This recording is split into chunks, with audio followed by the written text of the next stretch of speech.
हमारे देश में डिफरेंट डिफरेंट भाषाएं बोली जाती है। हर एक किलोमीटर के साथ आपकी भाषा भी चेंज हो जाती है और आपका कल्चर भी चेंज हो जाता है।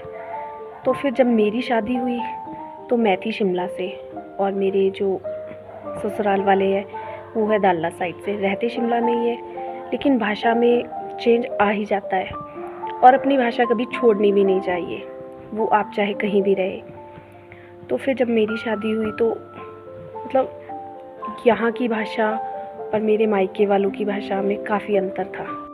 आग जलाने के लिए जिससे फूंक मारी जाती है, मेरे ससुराल में उससे बोला जाता है फुंकाला और मेरे मायके में बोला जाता है उसे फुकरना। तो एक चीज़ ये नई थी।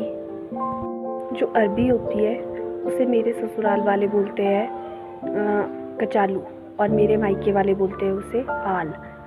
और जो आल के पत्ते होते हैं, जो उनकी एक डिश बनती है, उसको मेरे मायके वाले बोलते हैं धिंदड़े और मेरे ससुराल वाले बोलते हैं पतीड़। और सबसे ज़्यादा हैरानी तो मुझे तब हुई जब मेरी शादी हुई और मेरी शादी को सिर्फ अभी 1 हफ़्ता ही हुआ था और मेरी सास ने मुझे कहा कि जूड़ा पकड़ा दे।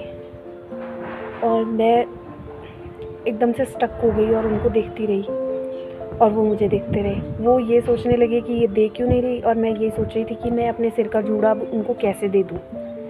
फिर काफ़ी टाइम के बाद उनको लगा कि हाँ, इसको समझ नहीं आया और मुझे सच में समझ नहीं आया कि वो जूड़ा एक्चुअली झाड़ू को बोल रहे थे और वो जूड़ा झाड़ू को कहते हैं और हमारे झाड़ू को झाड़ू ही कहते हैं और वो लोग जूड़ा कहते हैं। तो तब भी मुझे मतलब बहुत हैरानी हुई और हंसी भी बहुत आई, लेकिन सास के सामने कौन हंस सकता है। आप मुझे कमेंट करके बताएं कि आप जहाँ रहते हैं वहाँ इन चीज़ों को और किन किन नामों से पुकारा जाता है।